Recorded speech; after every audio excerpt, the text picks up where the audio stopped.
Hi everybody, welcome back. Can you believe that we are so close to the end? I'm having trouble trying to fathom this. We only have a handful of authors left in this semester. Two of them we will discuss today. After we touch on realism and naturalism, we'll talk about Mark Twain and Ambrose Bierce. And then we're almost done. So let's start by recapping where we've been literally or literarily speaking, and refresh on transcendentalism and talk about realism and naturalism. Let's start there. So as I mentioned, we were in the era of transcendentalism, which is focused on more of the intellect and nature, self-reliance, like the piece Self-Reliance, civil disobedience, Emerson's On Nature. This is where we were. We moved into the world of realism, which is trying to depict life as closely to real life as possible, trying to keep it as real as possible. From the world of realism comes naturalism. It's like a subset or a subgenre, so to speak. In here, we're focused on a detachment of the characters from the author, the other characters, the reader. This detachment and a focus on some of those darker elements of real life. So there still is a depiction of real life, but its focus isn't on every aspect, including the good. Its focus is on corruption, racism, violence, poverty, prostitution, the darker side of life. Stephen Crane, Frank Norris, Thomas Hardy, the author, not the actor, are some who helped to propel naturalism. Now, realism, one of the main people to help grow realism and fame is Mark Twain. So we're going to start, of the two, we're going to start with Mark Twain, otherwise known as Samuel Clemens. He is, of course, an author, but probably more notably a humorist. A humorist is just someone who writes satirically and for comedic effect. One of the most notable books he writes is The Adventures of Tom Sawyer, and that gives birth to The Adventures of Huckleberry Finn, and Huck Finn is called the greatest American novel, even to this day. So Mark Twain, if you're going to remember just one thing from this class, make it that Mark Twain wrote the great American novel, because that is the best novel, according to scholars. As I mentioned, he is born Samuel Langhorne Clemens. He tries many different things. He's a gold miner. It doesn't work. He's a sailor and a hand on a boat. It doesn't work. He fights for the Civil War.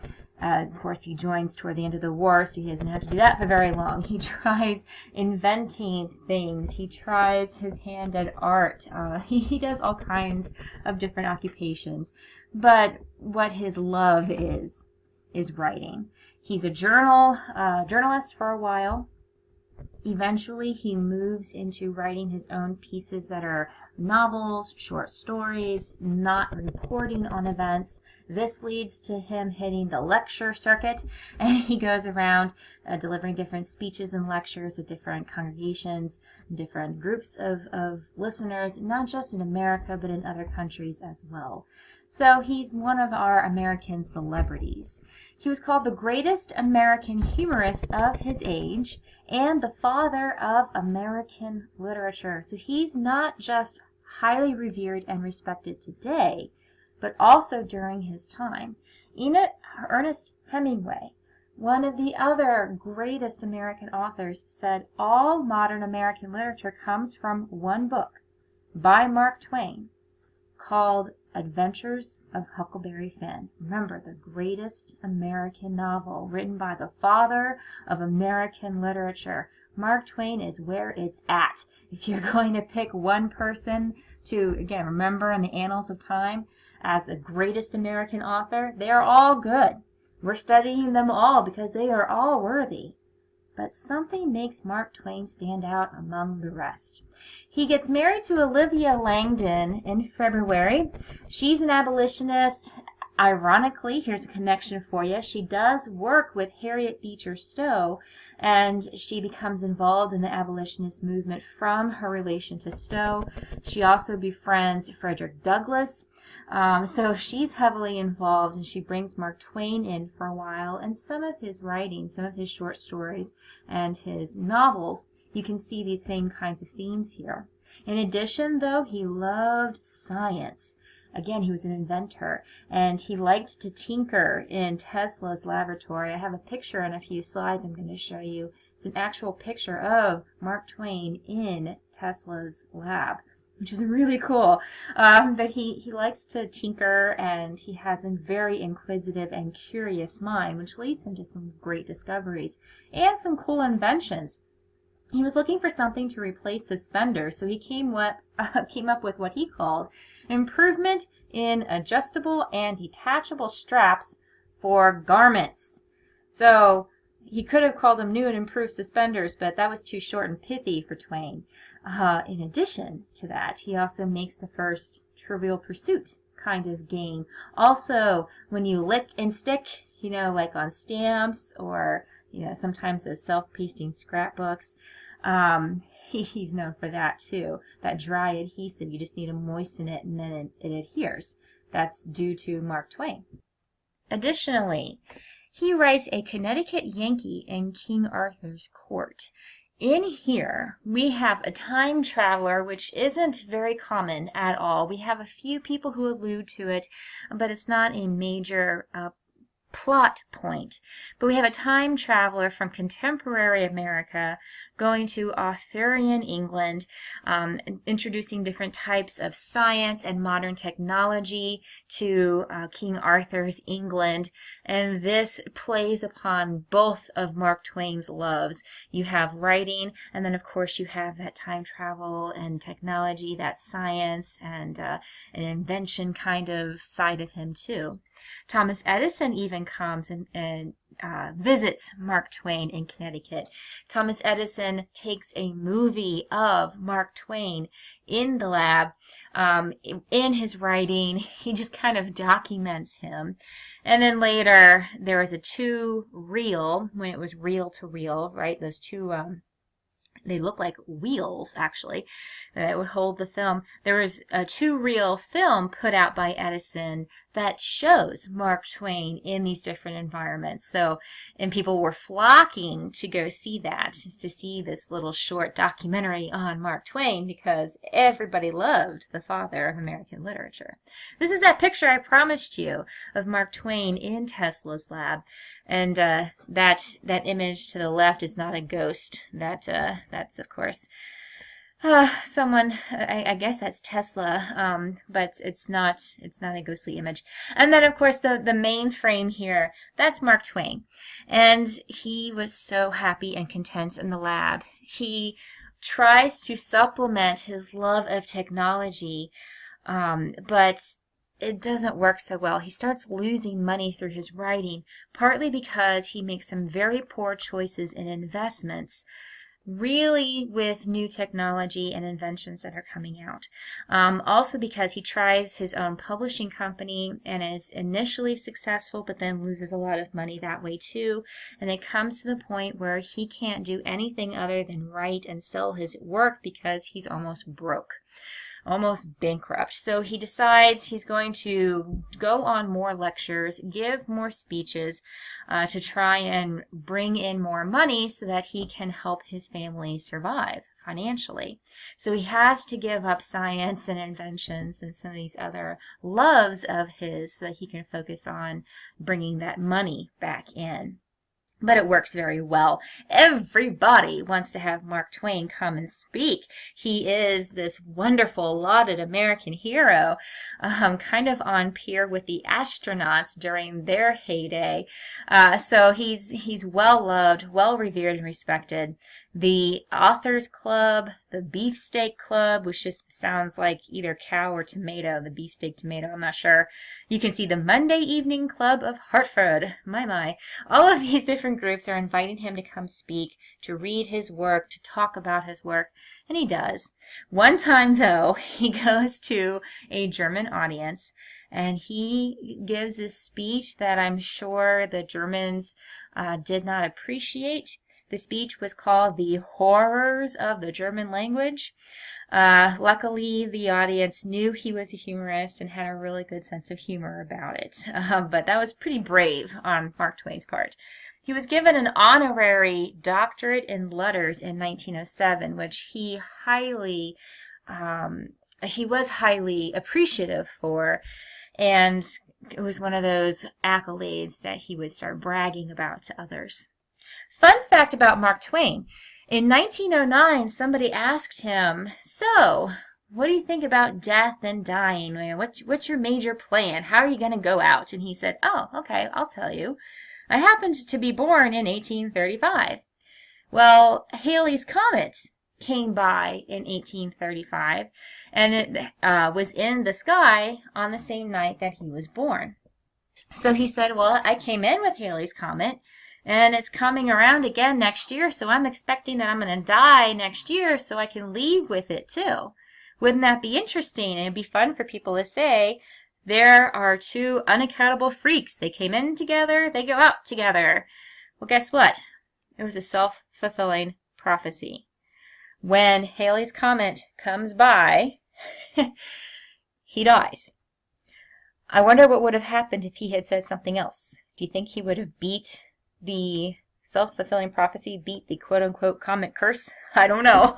But sure enough, on April 21st, 1910, when the comet comes through, Mark Twain dies. So what about his name?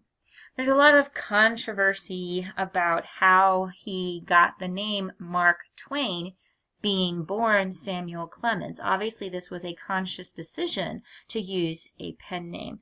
But where did he get it from? Well, some people say that it's from his sailing days. There is a unit of measure called a twain, and people would yell Mark the Twain or Mark Twain to give orders on measurements. And this is something he would have known and he was familiar with. So some people say that his pen name is kind of homage to that. Other people say, no. What Twain told me was that Mark Twain refers to a running bar tab. He was known to frequent a saloon in Nevada, Virginia City, by the way, which always makes me think of Bonanza. But he was said to frequent a saloon in Nevada and would shout Mark Twain, which meant put that on my tab. Either way, they're both fun to think of. Oh, look in the image. You'd have Halley's Comet going past the back of his head. But we don't really know for sure where that pen name comes from. But it's fun to think it could be either one. Let's look at the notorious Jumping Frog of Calaveras County. This was his first time that he garnered some great success. When he publishes this short story, he's not just well known in his town, but really across the nation. Everyone read this story. It was also called Jim Smiley and His Jumping Frog, as well as the notorious Jumping Frog of Calaveras County. There are some other titles as well, Celebrated Jumping Frog. They're all the same story, it's just different titles, but the story is the same in each one. So, Twain publishes this. It was in a couple papers and magazines first, and then he puts it in a collection of short stories and publishes it as a book. Every time it's published, people love to read it. They find a lot of humor in it, a lot of satire, and yet a lot of social commentary, and it's something everyone likes to sit around the table and read and discuss. Now, Mark Twain, like I said, he earned some national notoriety with this. There's some international fame as well. France obtains this story and translates it. But the translation Mark Twain gets a hold of, he starts reading it and he is appalled. The translation apparently wasn't as good as the original, let's put it that way. So Mark Twain took the translation and translated it back into English, published it, and the title is The Jumping Frog in English, then in French, and then clawed back into a civilized language once more by patient, unremunerated toil. He, I'm going to say, wasn't a fan. He didn't appreciate the translation and was trying to correct the mistakes.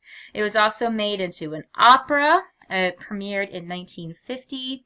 It has multiple allusions in different movies and songs and short stories across the country and in other countries as well. It's a very famous short story. If we're going to say that The Adventures of Huckleberry Finn is the greatest American novel, you can make a case that The Notorious Jumping Frog of Calaveras County is the greatest American short story. It's not its official title, but you could call it that. Part of it is because this story has a lot of basis in realism and in naturalism. So, your point to consider for Mark Twain this week: what in the short story reflects the elements of realism or naturalism? Well, in order to answer this, you're going to have to consider, where is the story set? Is it someplace that's real? And then is it someplace that's just plain real, or is it focused on the darker elements of life? Who are the characters? Not just what are their names, but who are they? What do they do? Where are they from? What is the plot? What is the outcome? And then do you see any satire, irony, or details, or humor?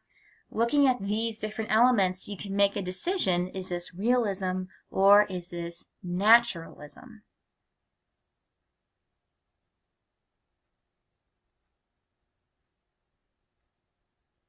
All right, let's talk about that great American novel, The Adventures of Huckleberry Finn. So this book has stirred quite the controversy. This book for a while has been on the banned book list. This book is one that causes a lot of debate, even still in America.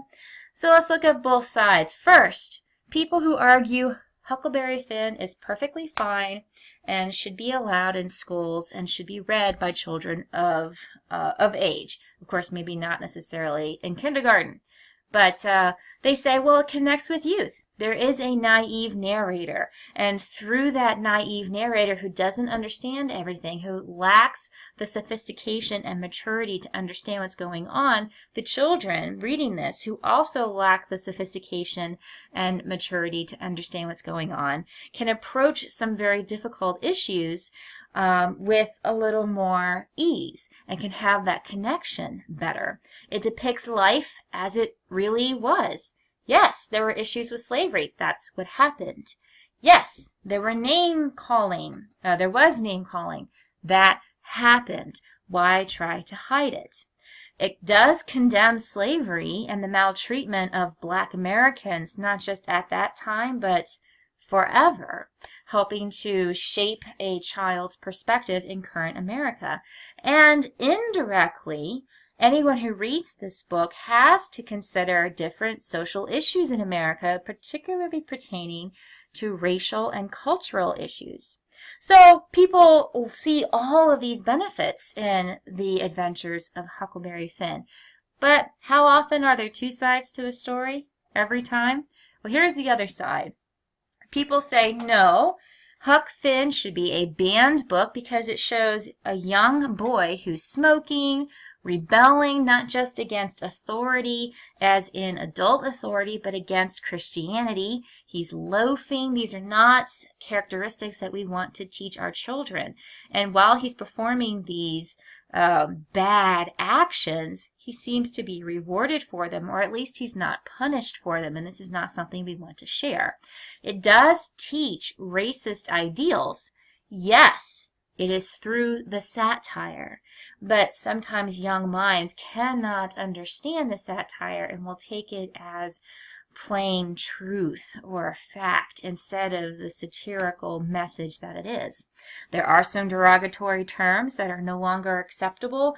Most famously, the N word is used, and this is something, even though we're teaching people that it is inappropriate, we don't want them to know it in the first place. Why even put the idea in their head? And it doesn't induce thought. like the other side says. People against Huckleberry Finn say it lectures. It doesn't cause you to stop and think. It causes you to listen in a lecture kind of way. And except for the lectures of this class, of course, typically a lecture seems like a wagging finger and can be quite a turnoff for an audience. So there you have both sides. All of these different scholars actively debate this novel and try to decide, should this be a banned book or not. So continuously over the years, it will spend a couple years on the list, and then it'll be off for 1 or 2 years, and then goes back on, and it flips back and forth. It is the greatest American novel, and yet it is also a banned book. So, something for you to consider. What do you think? I had a student ask me several years ago, well, Professor, what do you think? And I try not to put my opinion in anything because that's not the point of professing, right? That's not the point of teaching. My job is to give you the information and you make up your own mind. But I have to put forth both sides of an argument. So I did, and I said, okay. And he was an art major, and I said, let's put it this way.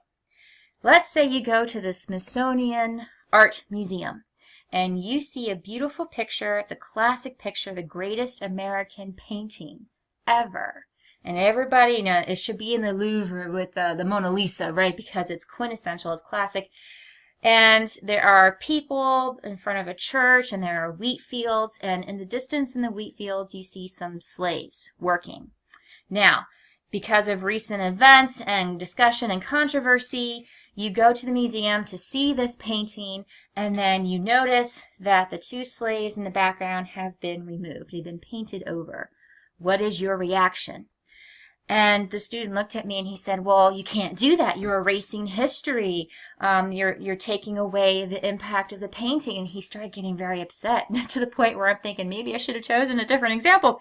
And he said, okay, so are you telling me that you think this should not be banned? I said, no, that's not what I'm telling you. I'm telling you, you need to make up your own choice. You need to make up your own mind.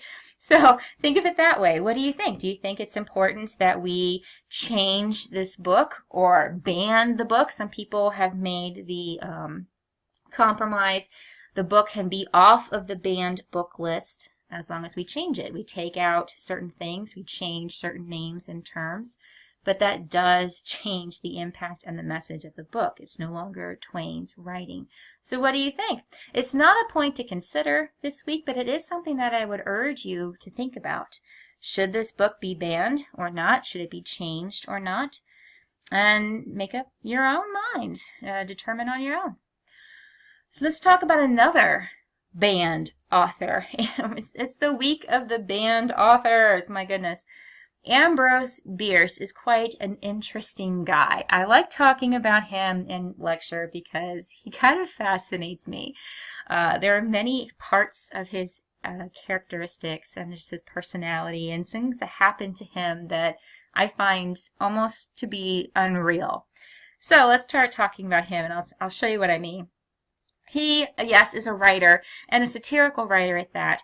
He writes his best-known piece called An Occurrence at Owl Creek Bridge, which was part of your homework. This is one of those pieces that, again, is on and off the banned book list as well, even though it's a short story. If it appears in a collection of short stories, that collection will be banned from schools and libraries, depending on where it's located. And it's by Ambrose Bierce. He was known as being a very harsh critic. In fact, it earned him the name Bitter Bierce. That is Bitter Bierce. He can't speak today. He's born in Ohio in 1842. His parents have 13 children. All of them were named something with A. I can only imagine trying to keep straight all 13 A names. It's hard enough for me to try and remember 3 names, much less 13, all with the same letter. But he's 10th of the 13 children. His mother, another fun fact, is a direct descendant of William Bradford. So there you go. Ambrose Bierce is a great-grandson of William Bradford.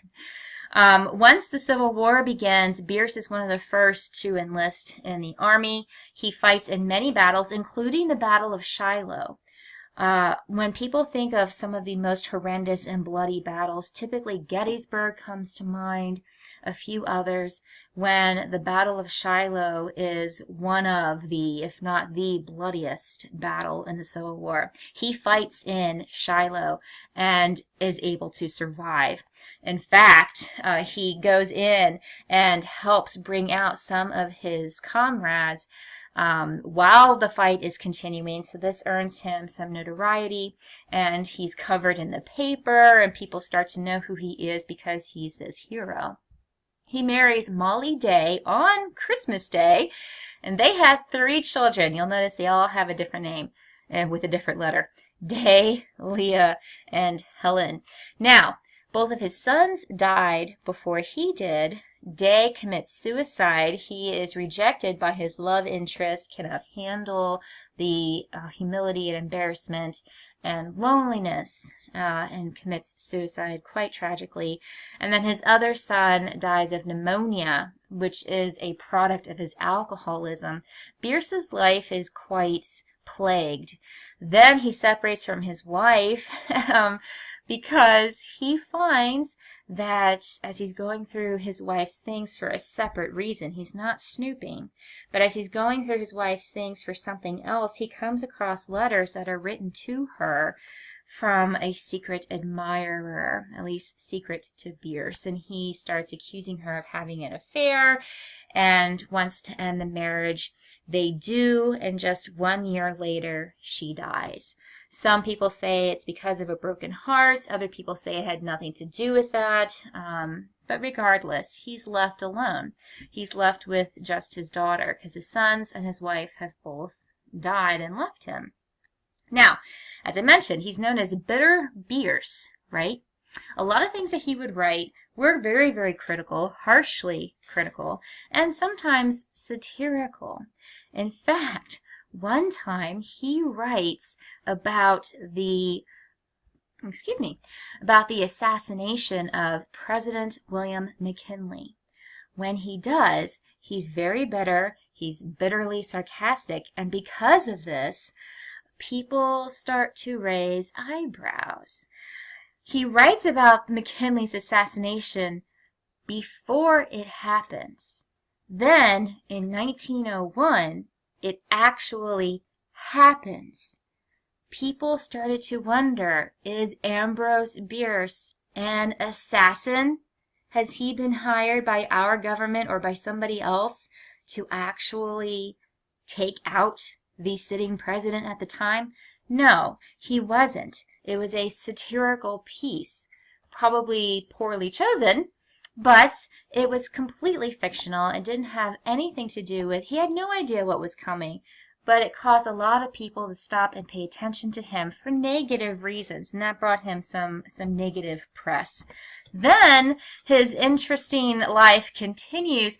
When he's 71 years old, he leaves Washington, D.C., and he starts meeting up with different friends of his who all fought in Civil War battles, and they're going to different battlefields, and they're walking the fields, reliving their experiences, talking about things. It's a great tour, and we know that he makes it at least to Mexico in his vacation, if you want to call it that, in his tour, because he writes a letter to a friend, and he signs it and dates it 1913. It's postmarked Mexico. He talks about being in Mexico. So we know he made it there. But ironically, after that, we lose sight of him. He just completely vanishes. No one hears from him. No one sees him. In fact, it is known as one of the most famous disappearances in American literary history. He just vanishes. So, of course, there's an investigation into this, because we have an American citizen who just up and disappears in Mexico. We've got to look into this. So we do. A lot of his male friends, you remember they're all veterans and going around together, a lot of his male friends were questioned and interviewed, but the problem is that they were all saying different things. One said, oh, well, yeah, we saw him in January. I know he mailed a letter in December because that's when it was postmarked and dated, but I saw him in January, so yeah, he's still alive. Some people say, I didn't see him at all. I don't know what happened to him. If you asked a Mexican, they would say that tradition in their culture says that Ambrose Bierce was captured and executed by a firing squad. Some of his comrades and people who have done studies say that there is possible evidence that he committed suicide. But here's the thing. We still don't know. Once he disappears in December of 1913, we never see him ever again. There's no trace of him ever again. Even the person who said that he saw Bierce in January, there's no solid proof of that. And that's the problem. There's no solid proof for any of the theories. But we know being after the year 2000, he's probably dead by now. He was 71 years old in 1913, but we don't know where or how or when he just vanishes. I think that's fascinating. But there you go, Ambrose Bierce. So let's talk about an occurrence at Owl Creek Bridge. Originally, this was published in 1890 in the San Francisco Examiner. Later, just 1 year later, it was included in Tales of Soldiers and Civilians, which was published by Ambrose Bierce. It is set during the Civil War, which makes total sense because of what Bierce experienced himself being a soldier in the Civil War. If you're going to pick a war, that would be the one if you're Ambrose Bierce. Now, there's a lot going on in this story. There is a twist ending, which isn't very common, especially during that time. There's also this kind of stream of consciousness in the story. It's almost like a long Twitter account, right? Where you're just reading all of this and trying to take it all in and put it all together.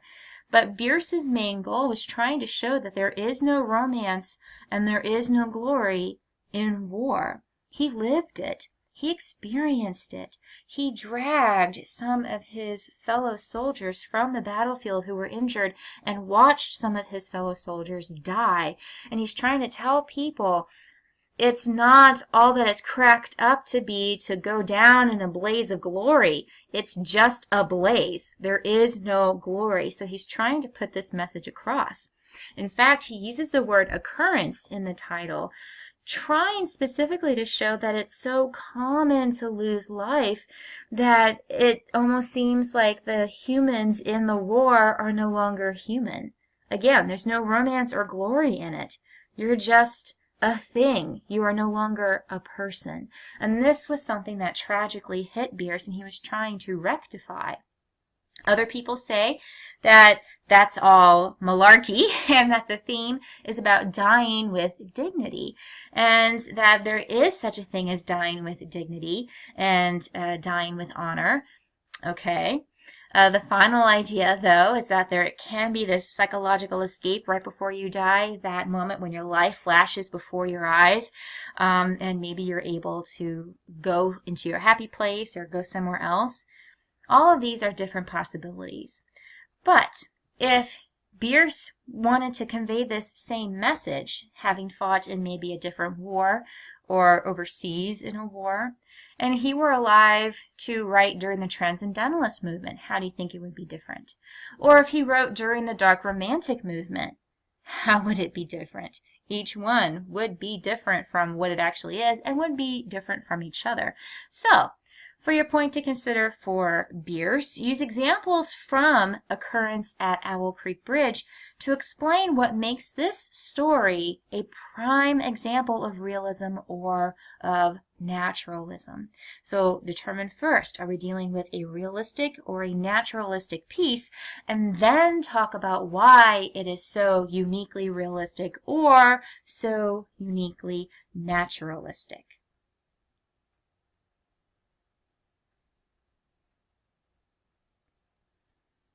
And that's all we have today. Make sure don't forget about your discussion board post by end of day Thursday with response end of day Sunday. We're going to talk about either Twain's piece or Bierce's for the discussion board. So choose just one of them and then proceed accordingly. You have your 2 points to consider, one for Twain, one for Bierce. And then don't forget, part 3 of the American Author Project is due this week by end of day Sunday. Part 3, once again, being, that's being, not being like kidney being, being the, and not analysis, but really critique of what everybody says. It's a research-based paper, seeing what everyone else has to say about the piece or pieces you already talked about in part 2. Don't forget that is the focus. You do not introduce your opinion. That was part 2. You do not draw in your own thoughts about the author's life or anything. Focus on what other people have to say. If you have questions, paper, points to consider, discussion board, weather, doesn't matter, email me and let me know. I will happily answer your questions.